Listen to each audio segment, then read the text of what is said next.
Sebelum menjawab pertanyaan dari Tuan Clifford, Hughie, Rhinoceros, dan Zarko tampak saling pandang terlebih dahulu. Hal ini membuat Tuan Clifford tampak sangat marah. Prak! Apa yang kalian mendengarkan pertanyaanku? Ceritakan kepadaku, apa sebenarnya berita apa yang kalian sampaikan? Maaf Tuan, kami datang kemari membawa kabar buruk dari Kryptonite Clubs, kata Hughie Rhinoceros yang terlihat memberanikan diri.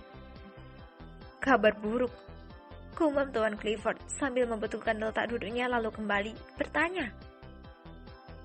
Katakan, berita buruk apa yang kalian bawa? Aneh sekali.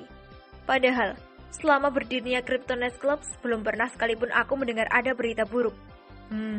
Aku jadi tertarik. Coba kau ceritakan kabar buruk seperti apa yang ingin kau sampaikan. Tuan, saya mendapat kabar dari sekitar pukul 3 subuh bahwa seorang pemuda telah menerobos masuk dan menyerang bangunan Kryptonite. Pemuda itu mencederai 3 orang penjaga pintu dan membunuh lebih dari 20 orang di salah satu ruangan di lantai dasar bangunan itu, kata Zarko yang kali ini menceritakan kejadian yang dia alami. Apa katamu? Seorang pemuda mengamuk di Kryptonite dan anak buahmu tidak ada yang bisa menangkap pemuda itu. Bahkan, anak buahmu terbunuh dalam jumlah yang tidak sedikit. Dasar kalian ini, segerombolan badak bunting yang tidak bisa diandalkan. Bentak Tuan Clifford dengan muka merah padam. Nyaris saja dia melemparkan asbak rokok yang ada di depannya ke arah Hughie Rhinoceros. Tuan, sebelumnya saya juga pernah merasa seperti itu. Namun, ketika melihat rekaman CCTV di tempat kejadian, barulah saya percaya. Anak muda itu begitu gesit dan bergerakannya seperti seorang praktisi bela diri yang sudah sangat tinggi tingkatannya, kata Zarko lalu menyerahkan ponselnya, di mana salinan dan rekaman CCTV itu telah tersalin di dalam HP-nya. Dengan tangan gemetaran, dia menyalahkan ponsel tersebut dan memutar video hasil rekaman CCTV tepat di hadapan Tuan Clifford.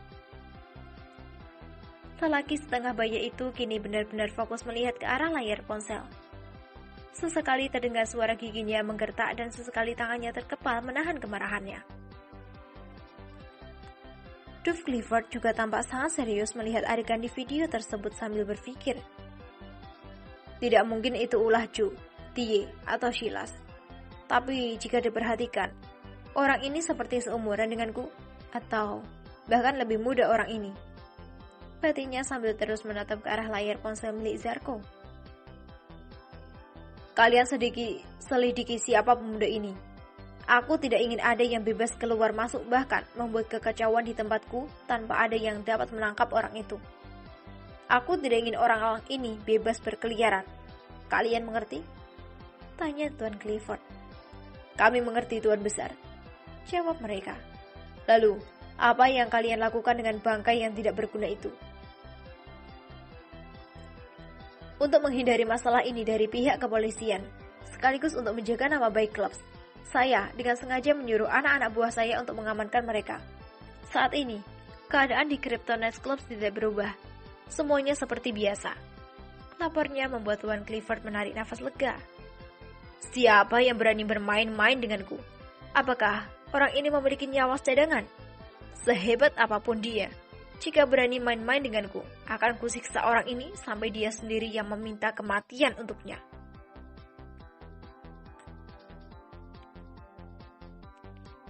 Gumam Tuan Clifford dengan gelisah. Menurut kalian, apakah mungkin kejadian ini ada hubungannya dengan Quantum Entertainment? Karena aku melihat di langit kota ini ada puluhan helikopter yang datang sebanyak 2 gelombang. Aku curiga, ini ada hubungannya dengan Dragon Empire, kata Tuan Clifford. Tuan, saya rasa ini sama sekali tidak ada hubungannya dengan Dragon Empire. Jika mereka bergerak, saya rasa Kryptonite Club sudah menjadi arang. Dragon Empire tidak pernah tanggung-tanggung dalam bertindak. Setidaknya begitulah yang sering kita dengar, kata Zarko membantah semua yang ada dalam pikiran Tuan Clifford. Pengalihan perhatian oleh Joe berjalan dengan mulus. Dia memang sengaja bertindak di sana. Semua orang sedang memfokuskan tentang kedatangan puluhan helikopter itu. Kini, baik itu Krypton Gang di Kryptonite Clubs maupun Tuan Clifford di Real Estate Quantum City, benar-benar dipaksa untuk berpikir dan mencari-cari. Siapa sebenarnya orang yang telah berani mengaduk air kolam yang tadinya tenang di Quantum City? Baru kali ini dalam sejarah berdirinya Kryptonite Corps ada yang berani mengacau, bahkan disarangnya sekaligus. Jika anggota Krypton dikepung di jalan, Tuan Clifford masih bisa menerima. Ini mereka diserang di sarang mereka sendiri. Mau kemana lagi wajah kelompok geng ini diletakkan? Dan yang lebih parah lagi, hanya satu orang yang melakukan serangan dan masih muda pula. Hal ini membuat kepala Tuan Clifford mendadak berketombe alias gatal. Kalian, tutupi masalah ini sedalam-dalamnya. Jika berita ini bocor keluar, kukuliti kalian hidup-hidup.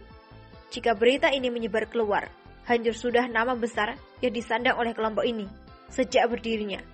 Kalian mengerti? Kami mengerti, Tuan Besar, jawab mereka serentak. Baiklah, kalian segera lakukan apa yang patut untuk dilakukan. Jangan lupa untuk menyelidiki kasus ini. Kalau begitu, kami permisi dulu, Tuan Besar, kata mereka. Tuan Clifford hanya melambaikan tangannya saja seperti mengusir lalat. Melihat itu, Hughie, Rhinoceros, dan Zarko serta yang lainnya pun melambaikan badannya. Kemudian melangkah meninggalkan ruangan besar itu menuju ke arah di mana tadi mobil mereka diparkir. Apakah kau tidak masuk kuliah hari ini, Duff? Tanya Tuan Clifford.